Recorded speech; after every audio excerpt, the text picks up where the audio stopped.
IRCTC पर rail ticket book करते समय सारी डिटेल्स भरने के बाद एक ऑप्शन आता है जिसे आप और हम ध्यान नहीं देते हैं। ये ऑप्शन होता है ट्रैवल इंश्योरेंस चुनने का। जो लोग इसे चुनते हैं उनको टिकट बुक करते ही एसएमएस और ईमेल पर इंश्योरेंस की जानकारी आ जाती है, और जो लोग नहीं चुनते हैं वो 35 पैसा बचाकर खुद को रिस्क में डालते हैं।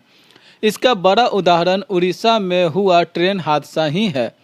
35 पैसे खर्च करके दुर्घटना होने पर आपको 10,000 रुपये से लेकर 10 लाख तक का सुरक्षा कवर मिल जाता है।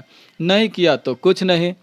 तो चलिए आपको बताते हैं कि इस इंश्योरेंस को लेते समय लोग कौन सी गलतियां करते हैं, पॉलिसी को चुनने का सही तरीका क्या है, और किसी अप्रिय घटना के समय बीमा के रकम कहां और कैसे क्लेम की जा सकती है।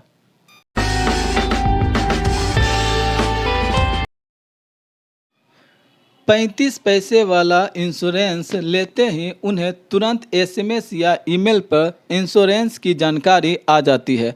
मैसेज में ट्रैवल इंश्योरेंस देने वाली कंपनी के नाम, इंश्योरेंस सर्टिफिकेट नंबर जैसी जानकारी दी होती है। मैसेज में ही नीचे एक लिंक दिया होता है जिसके जरिए यात्री नॉमिनी का नाम भी अपडेट कर सकते हैं।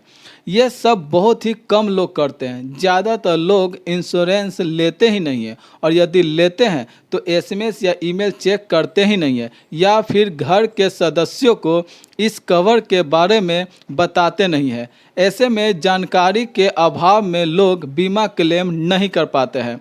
आपका ऐसा करना बाद में भारी पड़ सकता है। अब जानते हैं किन स्थितियों में बीमा का क्लेम किया जा सकता है। आईआरसीटीसी की वेबसाइट पर दी गई जानकारी के मुताबिक 5 स्थितियों में इस बीमा का पैसा लिया जा सकता है।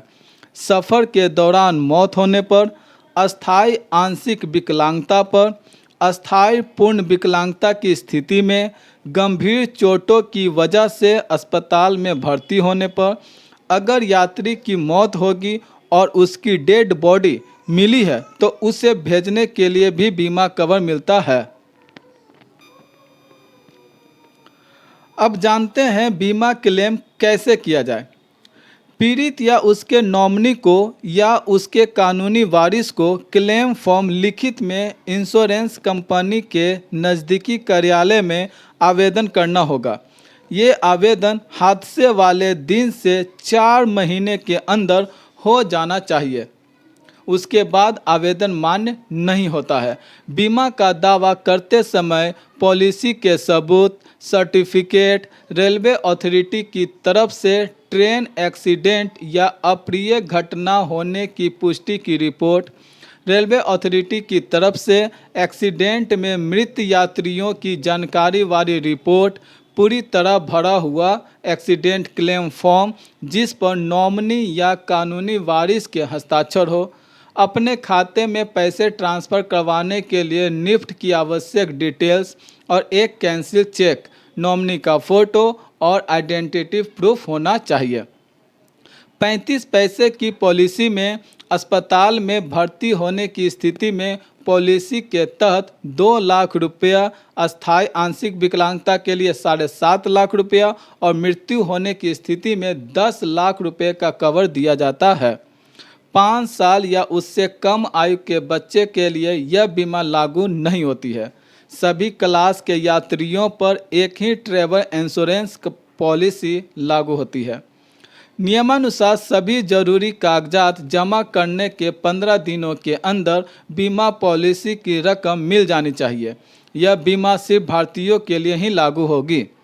अब प्रश्न यह उठता है कि बिना रिजर्वेशन वाले यात्रियों को यह मुआवजा कैसे मिलेगा। ट्रैवल इंश्योरेंस का विकल्प फिलहाल सिर्फ आरक्षित टिकट वालों को ही मिलता है। ऐसे में किसी भी हादसे की स्थिति में बिना रिजर्वेशन वाले पीड़ित व्यक्ति को सिर्फ सरकार की तरफ से दी जाने वाली मुआवजे के हकदार होंगे। यानी कोई व्यक्ति जनरल टिकट लिया है और उस पर ट्रैवल कर रहा है तो ऐसी स्थिति में सरकार मुआवजा डिक्लेयर करता है तो वह उसका ही हकदार होगा। दोस्तों, यदि यह जानकारी आपको अच्छी लगी हो तो प्लीज़ चैनल को सब्सक्राइब कीजिए और वीडियो को लाइक एंड शेयर कीजिए। धन्यवाद।